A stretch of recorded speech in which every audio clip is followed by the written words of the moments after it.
Imaginez le film Ratatouille, sauf que le restaurant c'est le quartier général de la police, les ingrédients sont de la drogue et Rémi est un giga stoner. Je vous explique tout ça tout de suite, accompagné de mes 4 autres actus préférés de la semaine.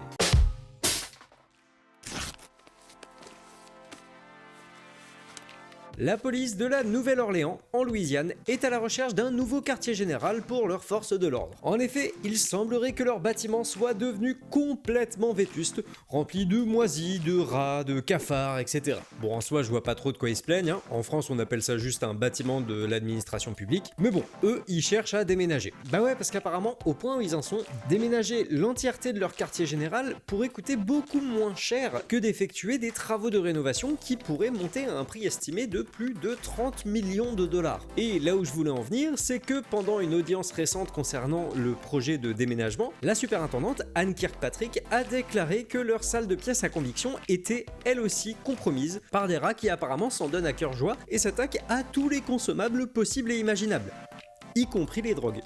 The rats eating our marijuana, they're all high. Oui, en vrai, apparemment, d'après l'officier Kirkpatrick, ces rats sont complètement drogués. Mais bon, quand même, des pièces à conviction qui disparaissent petit à petit, ça le fait quand même moyen dans une enquête.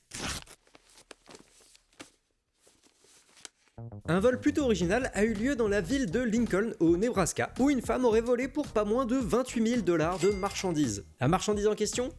De l'essence. Mais je parle pas ici de quelqu'un qui a siphonné des réservoirs de voiture, non. L'accusé se servait simplement de la pompe à essence comme tout le monde. Enfin, comme tout le monde, ou presque. En fait, il est important de savoir déjà qu'aux États-Unis, les stations-service proposent souvent des cartes de fidélité pour leur pompe à essence. Des cartes qu'il faut donc scanner ou glisser dans le terminal avant de payer. Et la femme en question s'est rendue compte que si elle passait 2 fois sa carte de fidélité sur les stations essence de la franchise Pump and Pantry, cela activait un mode de démonstration qui lui permettait donc de faire son plein sans avoir à débourser le moindre centime, et ce pendant plus de 7 mois. Cette faille, qui aura permis à la quarantenaire d'obtenir plus de 28 000 litres de carburant gratuitement, a évidemment été refermée depuis. Et l'entreprise a donc pu retrouver la responsable des pertes grâce à sa carte de fidélité qui en fait portait son nom. Aujourd'hui, la femme est donc accusée de vol et est pour l'instant en liberté sous caution en l'attente d'une audience au tribunal qui devrait avoir lieu aux alentours du 11 avril. La semaine dernière, je vous ai parlé d'une jeune personne qui avait été arrêtée après avoir pris le volant d'une voiture alors qu'il n'avait pas de permis, ce qui l'a amené à avoir un accident avec sa monitrice d'auto-école. Je vous mets un lien vers la vidéo de la semaine dernière juste là si jamais vous l'avez pas vu. Et cette semaine, c'est un tout autre profil de personne qui s'est pris une amende pour conduite sans permis. Ça s'est passé au milieu de la nuit à Bondeno en Italie, alors que la Carabinieri, la gendarmerie italienne, était de sortie pour effectuer de banals contrôles routiers. Enfin, banal jusqu'à ce qu'ils tombent sur une Fiat Panda blanche qu'ils décident de contrôler à cause d'une conduite qu'ils estiment un petit peu trop dangereuse. Et là, c'est avec stupeur qu'ils tombent nez à nez avec leur conductrice, une dame nommée Giuseppina, qui leur tend son permis de conduire où se trouve son année de naissance. 1920. Oui, Giuseppina a 103 ans au moment des faits et elle est en train de rentrer d'une sortie au bar. Alors, j'ai pas réussi à trouver d'informations sur est-ce que mamie était alcoolisée au moment de son contrôle ou pas, mais en revanche, ce qui est sûr, c'est que son permis était périmé. Et oui, je dis bien périmé parce que en Italie, et en vrai dans énormément d'autres pays, au-delà d'un certain âge, il est obligatoire de renouveler son permis régulièrement à la suite d'une visite médicale. Un système que personnellement je trouve être une très bonne idée, enfin bref. En tout cas, Giuseppina a été sanctionnée d'une amende et puis ramenée chez elle par les officiers. Mais apparemment, elle n'en a pas fini avec la conduite puisqu'apparemment elle aurait déclaré vouloir maintenant s'acheter un Vespa. Pas de doute, on est bien en Italie.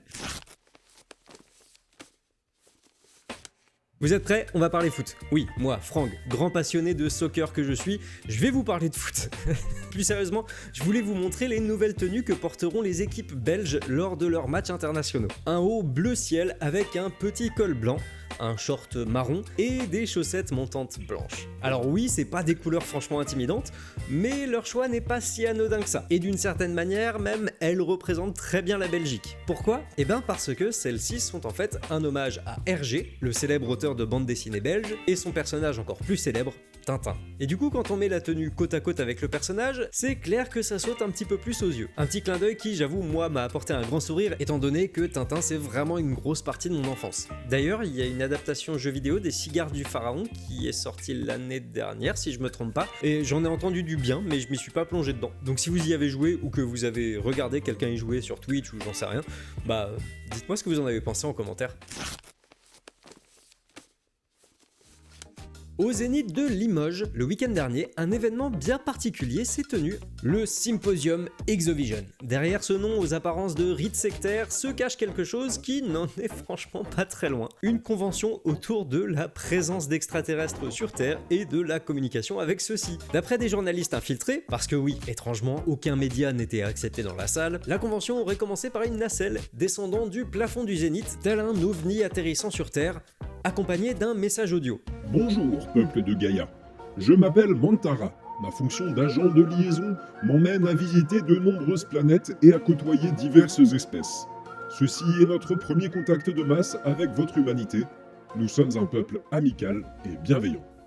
Un vrai début de concert de Johnny. Bon, bref, entre les animateurs qui nous disent venir de la planète Niam et qui assurent à tout le monde qu'ils sont en contact avec d'autres civilisations, et autres reporters galactiques qui nous parlent de scientifiques terriens et extraterrestres qui travaillent main dans la main pour créer de nouvelles technologies à partir de l'amour. Nous vibrons à l'unisson, au rythme de l'univers, cœur à cœur et diapason, connaissance nous libère. Famille galactique reconnectée au service de toute l'humanité.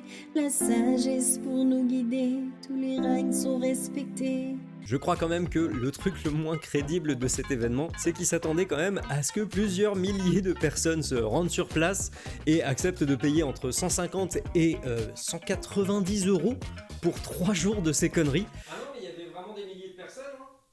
Ah non, sérieux ?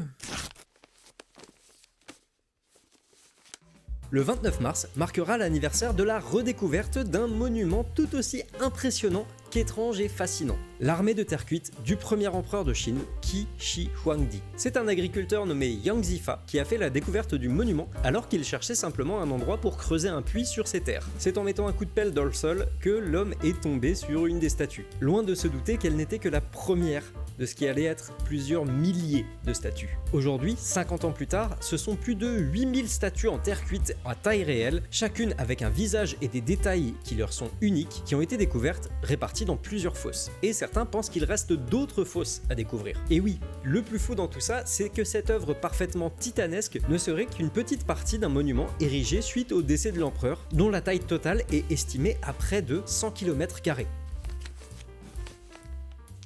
Donc forcément, il y a une tonne d'informations absolument fascinantes sur ce lieu et malheureusement, j'ai pas le temps de tout détailler ici. Mais par contre, si vous voulez en apprendre un petit peu plus sur la nécropole, eh ben vous trouverez quelques liens en description.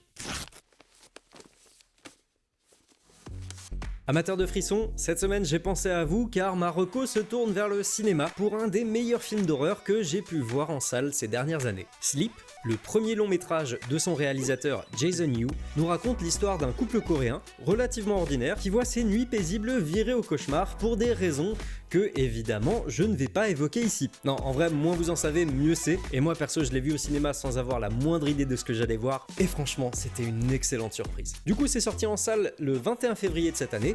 Et avec un petit peu de chance, il passe encore dans un ciné près de chez vous. Et comme d'habitude, si jamais ça vous intéresse, je vous mets un lien en description vers les infos du film. Mais je vous recommande quand même d'essayer de vous garder la surprise et de pas trop vous renseigner. Et voilà, c'est tout pour ce Morning Bro avec Franck. Comme d'habitude, j'espère que ça vous a plu. Si c'est le cas, n'hésitez pas à me le faire savoir en laissant un pouce bleu, un commentaire et pourquoi pas vous abonner si le concept de la chaîne vous plaît. On est de plus en plus chaque semaine et franchement quel plaisir. J'adore toujours lire vos commentaires, vous êtes beaucoup trop sympa avec moi. Encore un immense merci à Clem pour toutes ces miniatures fantastiques qu'il fait avec moi. C'est un plaisir de bosser avec toi frérot et je vous dis à la semaine prochaine pour un nouveau Morning Brew. C'était Franck,